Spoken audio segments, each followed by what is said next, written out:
Halo, halo, apa kabar? Assalamualaikum warahmatullahi wabarakatuh. Senang sekali bisa kembali menjumpai Anda semua. Ini masih dalam rangkaian libur panjang Hari Kemerdekaan Mm-mm. Republik Indonesia di Senin ini. Ini cuti bersama ya. Dan tapi kami tentu saya bersama Mbak Agi nggak cuti. Kita masih terus menemani Anda ya seperti biasa dalam program Off the Record, membaca berita di balik berita. Dan rupanya bukan hanya memperingati, bukan hanya mereka-mereka yang apa ya, yang rakyat biasa yang merayakan kemerdekaan ini. Pak Setia Novanto dulu yang pernah kejedot tiang listrik di dekat rumahnya Pak Surya Paloh, itu kelihatannya sudah merdeka juga. Dia kan dia lebih sehari lebih dulu memperingati kemerdekaan 80 karena ke 80 karena dia sudah proses asimilasi ya Mbak Agi ya, karena katanya di PK-nya itu sudah dikabulkan oleh Mahkamah Agung. Jadi dari 15 tahun jadi 12,5 tahun. Jadi dia ya sesuai dengan aturan kata Menteri apa, Menteri Imigrasi dan apa sih namanya kok saya dan pemasyarakatan Ya, ya, ini IMPAS ya. pas, ini pas, IMIPAS, nah ya. susah namanya ini. Katanya dia itu sudah bisa menjalani proses asimilasi. Ini jangan-jangan nanti kayak si anu juga nih, siapa si Sylvester Matutina karena dia sampai sekarang belum ditahan dan tanggal 20 dia udah akan sidang peninjauan kembali kan gitu. Kalau ternyata kemudian peninjauan kembalinya dia dikabulkan ya dia nggak akan menjalani hukuman sama sekali. Ini memang apa ya, negara kita jujur aja masih belum sepenuhnya kita merdeka ya. Justru malah orang-orang yang dengan latar belakang korupsi gini malah peluangnya untuk dapat remisi, amnesti dan semuanya lebih besar Mbak Agi ya. Tapi kemarin saya malah kan kalau nggak salah kan Pak Agus ini, Pak Menteri IMIPAS ini menyatakan akan ada gelombang kedua gitu ya. Nah, apakah ini yang dimaksud gelombang kedua? Karena kok saya tidak lihat Sahganda Nenggolan itu termasuk yang dapat itu karena dia waktu itu kan menyatakan ada 210 orang, dia diminta oleh Sufmi Dasko Ahmad untuk mengajukan lawan-lawan politik Jokowi yang akan didapatkan amnesti. Tapi kok nggak saya lihat ya mereka dapat amnesti gitu Mbak Agi.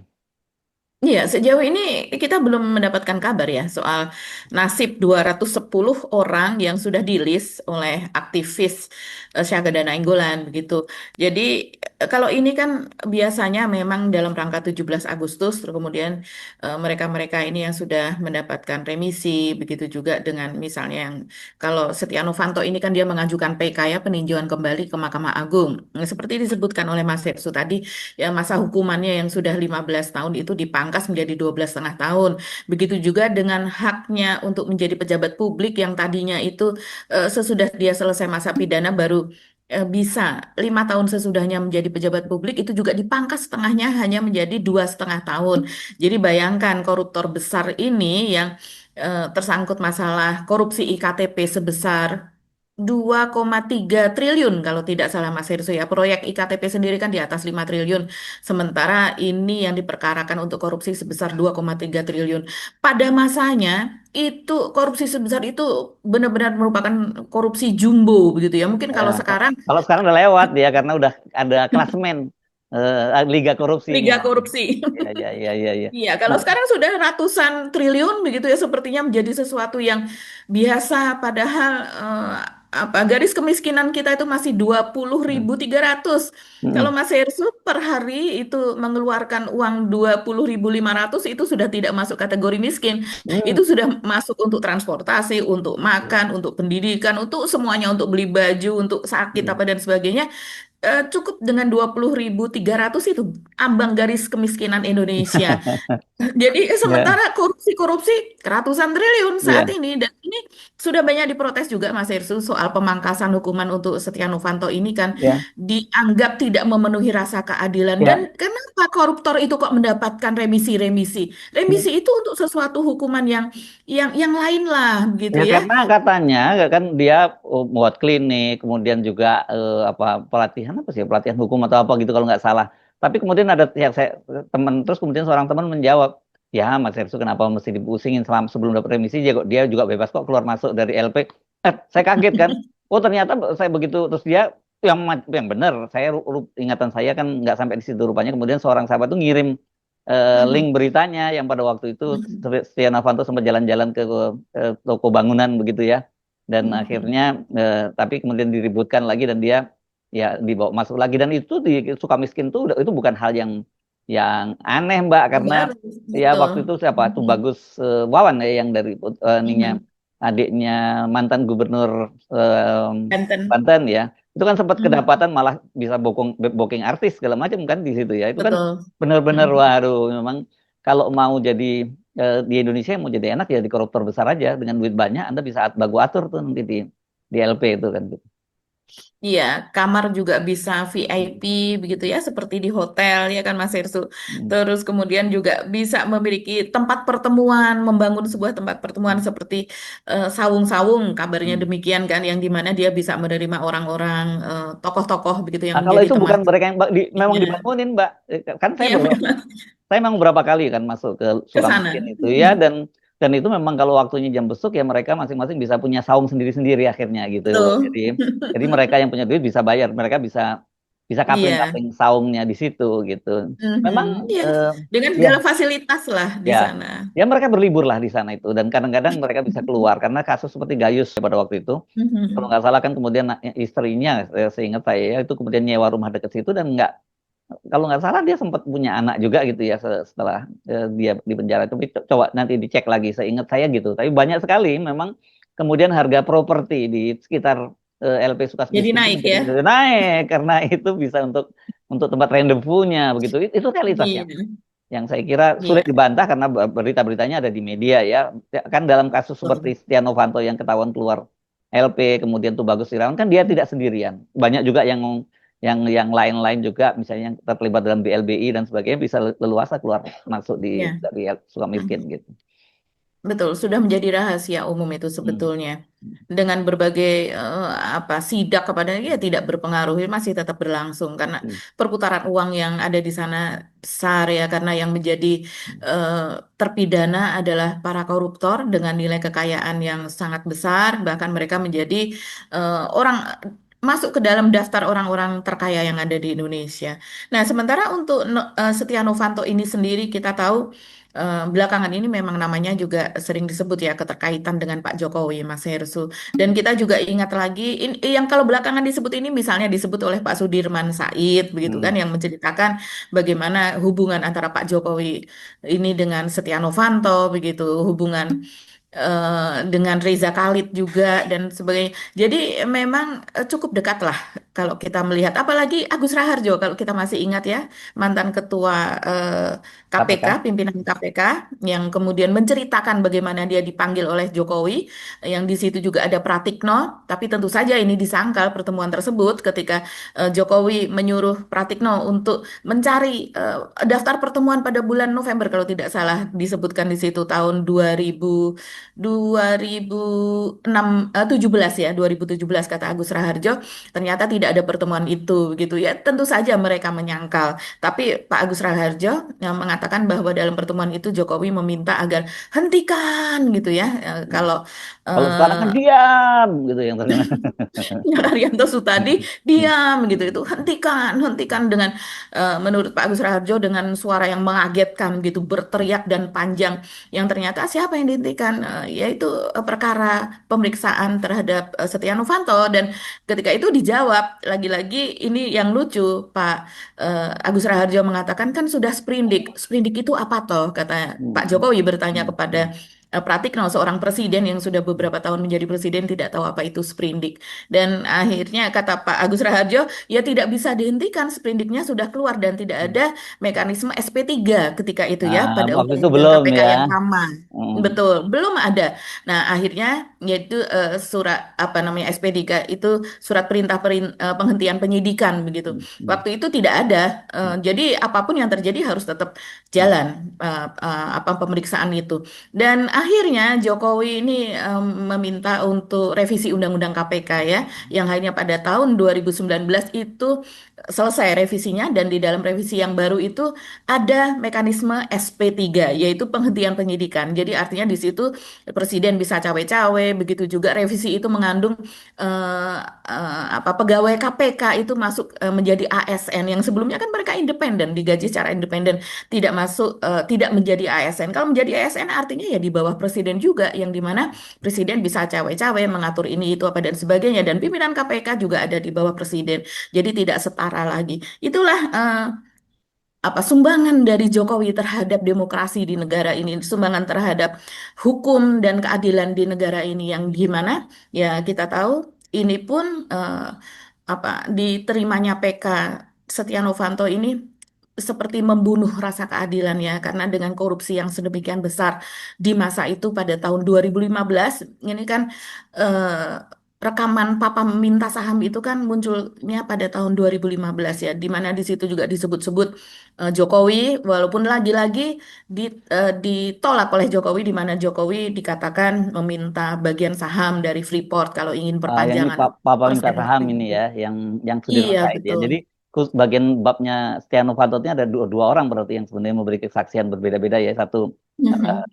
Agus Raharjo, ketua KPK, yang satunya lagi adalah Sudirman Said. Dan Sudirman Said ini memang cukup ramai pada waktu itu karena eh, waktu itu kan sebenarnya yang ketemu ada Riza Khalid dan Setia Novanto ketemu dengan Ma'ruf Samsudin. Ya, Ma'ruf Samsudin itu Ya, waktu itu presiden direktur Freeport gitu, Freeport. yang Mhm. rupanya di situ direkam cukup panjang rekamannya dan itu sempat sampai dibawa ke kemana ke DPR dan dianggap bahwa Mhm. waktu itu mereka berdalih dengan bahwa ini kan rekamannya dilakukan secara ilegal yang nggak bisa digunakan sebagai barang bukti. Jadi legal formal banget gitu dan itu di situ kemudian nyeret-nyeret nama Pak Luhut juga di situ ya nama Pak Luhut disebut-sebut dan Betul. kita tahu akhirnya yang terpental kan Sudirman Said justru dan Mhm. Ma'ruf Samsudin kemudian alasan dia mengundurkan diri dari Freeport dengan alasan kontraknya sudah selesai gitu itu ini jadi dua orang ini yang kemudian jadi korban dalam kasus Setia Novanto kan gitu. Ya, kalau kita telusuri lagi Mas Hersu, ini masih soal Setia Novanto ini ya. Keterpilihan Setia Novanto sebagai Ketua Umum Golkar pada tahun 2015 itu kan juga disebut-sebut banyak campur tangan atau keterlibatan dari Jokowi ketika Hmm. itu. Ya kita tahu Golkar ketika itu memang kan terombang-ambing ya, walaupun tidak secara nyata declare begitu mereka mendukung Prabowo, tapi kenyataannya kan memang mendukung Prabowo pada tahun 2014 itu. Hmm. Jadi tidak mendukung kelompok Jokowi. Jokowi Hmm. begitu. Jadi ketika itu ya tentu saja posisi sesudahnya karena Prabowo ini kalah oleh Jokowi tahun 2014 Hmm. posisi dari Abu Rizal Bakri ketika itu sangat fragile begitu ya. Hmm. Eh, dan sudah kita tahu berikutnya pasti ada Munaslup dan tahun 2015 ya jelas ada Munaslup yang dimana akhirnya Setia Novanto ini terpilih menjadi Ketua Ya. Umum Golkar versi Munaslup di Bali. Dan kita tahu ketika itu bahkan ada kalau tidak salah ada Ade Komarudin itu sebagai kandidat yang lain Hmm. versi dukungan dari JK, tapi JK tidak bisa datang ke Munaslup di Bali karena tidak diizinkan untuk cuti. Sementara Luhut diizinkan untuk cuti dan Luhut inilah yang menjadi kepanjangan tangan Pak Jokowi di dalam Munaslup tersebut sehingga akhirnya Setia Novanto ini terpilih. Jadi ya Ya. memang hubungannya cukup dekat antara Setia Novanto ini dengan Jokowi. Yes, oke. Jadi bisa reuni lagi dong sekarang gitu. Iya, iya. Sekarang kita tidak tahu ya, sesudah ini bebas, ini apakah mau sowan ke Solo atau gimana nih, Pak SN? Enggak, karena ini kan dia masih kalau namanya asimilasi kan dia belum bisa pergi-pergi keluar kota ya. Saya Kemana-mana, ya masih masih harus lapor. ya Mhm. saya lapor dan sebagainya. Tapi saya kira tidak. Tapi itu kan cuma formalitas ya. Kita tahu Formalitas, kok orang ya keluar dari penjara aja bisa ya bisa kan, gitu para apalagi dalam asimilasi pidana seperti ini. itu. Mhm. Dulu kan ingat juga gitu. Oh iya ingat dulu siapa wali kota Bekasi ya, siapa yang juga sempat Oh iya. ya ketahuan sedang makan di sebuah restoran di kawasan Kemang ya kalau nggak tidak salah Mbak ya. Itu Mhm. waktu-waktu itu juga Mhm. ada padahal dia sebenarnya di Sukamiskin. Jadi banyak lah contoh-contoh semacam ini kita Banyak ya. kita sih kalau sekarang disenyumin aja lah gitu ya. Kalau mau ngomong apa Mhm. lagi gitu. Nah, praktek-praktek semacam Kadang-kadang ini ya Mas Ersu, gimana? kadang-kadang ada alasan mereka berobat. Nah, Ya. sesudah berobat itu kemudian mampir makan atau Mm, mampir apa seperti mm, itu. Jadi selalu ada alasan lah untuk hal-hal mm, seperti itu. mm.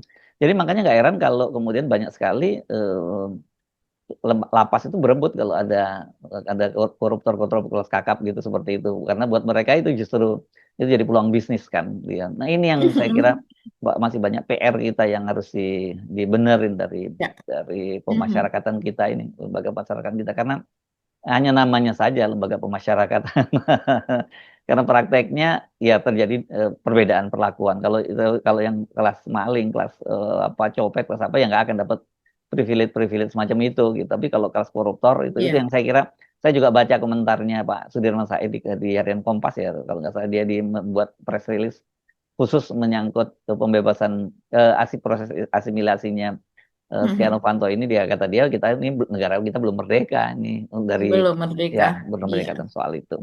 Gitu. Ini baru Mhm. Banyak saya kira sekali ya. yang menyatakan itu, Mas Irsu. Hmm, hmm, Kemerdekaan ini hanya dimiliki oleh mereka-mereka yang ada di atas dan para hmm, koruptor, karena hmm, mereka kemudian mendapatkan remisi apa dan sebagainya, mereka bebas lebih cepat. hmm, Sementara yang di bawah, bayangkan, yang di bawah saya sedih sekali ya melihat ada unggahan itu petani singkong di daerah itu, hmm, singkongnya hanya berharga Rp500 per kilo. Itu kan sama sekali tidak merdeka. Effort hmm, mereka untuk menanam apa dan sebagainya. Jadi kemerdekaan itu memang masih jauh ya dari mereka-mereka yang ada di bawah. Sementara yang di atas dengan kekuatan uang, kekuatan politiknya begitu, mereka bisa, walaupun mereka melakukan kejahatan, tapi mereka bisa merdeka, bisa bebas dengan lebih cepat.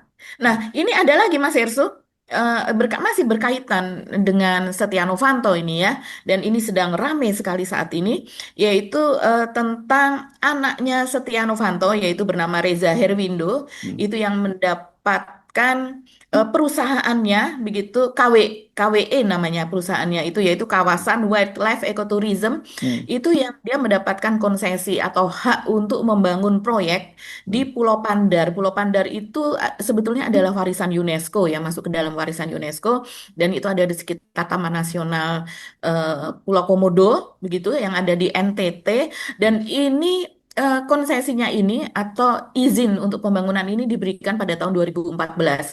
PT KWE sendiri didirikan pada tahun 2010 begitu. Nah, ini sekarang menjadi polemik polemik besar sekali. Saya lihat dari Indonesia Baru dan di Laksono juga menyorot dan kemudian hmm, membuat video tentang ini. LSM yang ada di NTT sudah bergerak, hmm, sudah banyak sekali LSM yang speak up, begitu juga dengan DPRD setempat begitu. Tapi ya sampai sekarang sepertinya ini masih terus berjalan begitu.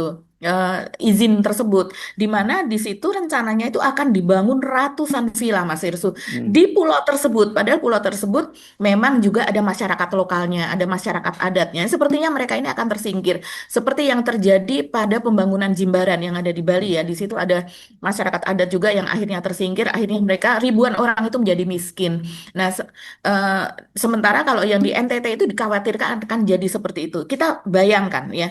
Ini saya baca dari Detik Travel, di hmm. situ ditulis Komisaris PT KWE adalah Reza Herwindo, putra dari Setia Novanto, mantan ketua DPR yang menjadi tersangka kasus korupsi pengadaan IKTP, Bukan bla tersangka bla dong begitu ya, ya. udah terpidana dong ya. Sudah Hmm, terpidana hmm, dan sekarang sudah bebas bersyarat. Dari situs resminya PT KWE beralamat di Jalan Soekarno-Hatta nomor 74 Lingkungan 3 Manggarai Barat. Tapi menurut media lokal perusahaan itu tidak ditemukan. Bahkan setelah ditelusuri tidak ada warga yang tahu tentang alamat itu. Jadi biasa ya, sebuah perusahaan mencantumkan alamat resmi tapi ketika tidak ada, hanya sebagai persyaratan administrasi. PT KWE diberi izin usaha sarana wisata alam pada kawasan yang kan hmm, 11 hektar atau 19,5% dari total luas Pulau Pandar yang 1.400 hektar. Ya, di lahan PT KWI itu akan dibangun 619 fasilitas villa, spa, apa dan sebagainya gitu. hmm, Di situ misalnya per villanya itu luasnya bisa sampai ratusan meter persegi. hmm. Seperti misalnya ada Villa Master 306 meter persegi. Wow. Ada yang luasnya 166 meter persegi, ada 37 unit. Eh, ini belum biasanya kalau villa kan mereka memiliki kebun apa dan sebagainya, Hmm, Mas hmm, Heru. Dan kemudian fasilitas lain misalnya restoran specialty gitu, gym ada 7 unit, spa ada 7 unit. Ini siapa yang mau yang ya pastilah yang pakai itu mereka-mereka yang berduit gitu. hmm. Sementara ini Pulau Pandarnya sendiri adalah warisan UNESCO, walaupun ini kawasan yang bisa digunakan ini barangkali memang kawasan yang bisa dibangun kan biasanya di Hmm. sebuah kawasan konservasi ada sekian persen yang memang bisa dibangun, tapi kan juga bukan yang tempat seperti ini begitu. Ini apa nggak berisik komodo-komodo yang ada di sekitarnya nih? kemudian Ya. ada dive center. Dan dia mesti ngomong sesama Oh, komodo, jangan saling mengganggu dong. Begitu kan mestinya. iya, Water Sport Center, apa dan sebagainya, Marine Research Center, fasilitas pendukungnya ya ada 1.900 meter persegi, Sunset Bar, MIP Building, Workshop and Control Room, bagi shelter, ada, wah pokoknya luar biasa ini pembangunannya. Ini investasinya sampai berapa ya? Ini anak dari Setia Novanto dan kemudian kita kalau saya melihat berita-beritanya di Mas Hersu, ini ditentang oleh Komisi 7 ya. Komisi 7 ini komisi yang bermitra dengan Kementerian Pariwisata. Dan ternyata kalau kita melihat lebih jauh lagi dari website dari Gerindra, ini ternyata keponakannya Pak Prabowo, Rahayu Saraswati, Ya, ini Saras. ternyata menentang. Ya, Hmm. menentang dengan keras dan ini diunggah di situsnya Gerindra sendiri. Coba saya buka situs dari Gerindra. Ya, di situ menyebutkan bahwa Wakil Ketua Komisi 7 DPR RI Rahayu Saraswati menegaskan pihaknya tidak mendukung rencana pembangunan sarana pariwisata di Pulau Padar yang masuk dalam Taman Nasional Komodo, Manggarai Barat, Nusa Tenggara Timur. Dia mengatakan seperti ini. Sektor pariwisata Indonesia memang masih perlu berkembang karena masih kalah bersaing dengan Thailand. Namun kami tidak ingin pembangunan justru mengganggu wilayah masyarakat lokal. Kami sepakat pembangunan tidak dilakukan di Pulau Padar, melainkan diarahkan lebih dekat ke Labuan Bajo. Ini lebih masuk akal kalau Labuan Bajo karena memang itu sudah merupakan daerah kawasan wisata. Sementara ini sepertinya kan ya sekarang sedang ramai ya di dunia di mana pariwisata itu dibangun di daerah yang masih natural, situasinya masih natural. Kemudian lebih ada suasana wildlife gitu makanya nama perusahaannya juga wildlife di mana kehidupannya itu masih asli begitu tapi kan ini biasanya yang terjadi seperti ini apalagi kalau konsesinya sangat lama sudah pasti konsesi seperti ini akan puluhan tahun tidak hanya 1 tahun 5 tahun bagaimana mereka akan balik modal gitu kan walaupun balik modalnya bisa jadi hanya beberapa tahun saja sudah balik modal karena biasanya resor-resor seperti ini per malamnya saja sudah jutaan Mas Irsu sudah bisa belasan juta bahkan puluhan juta begitu apalagi dengan fasilitas diving apa dan sebagainya begitu tapi tetap saja biasanya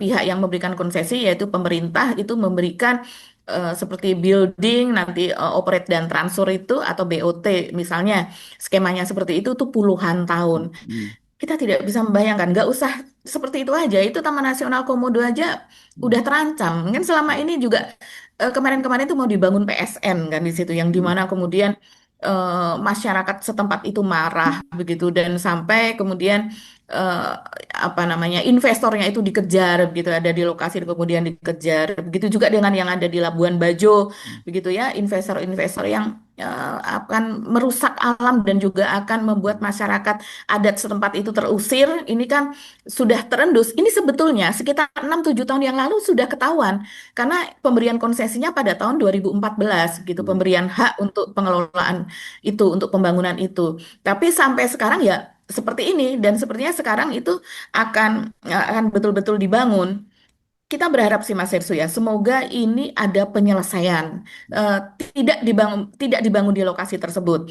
Nih, saya baca lagi nih dari Gerindra juga dari akun Gerindra.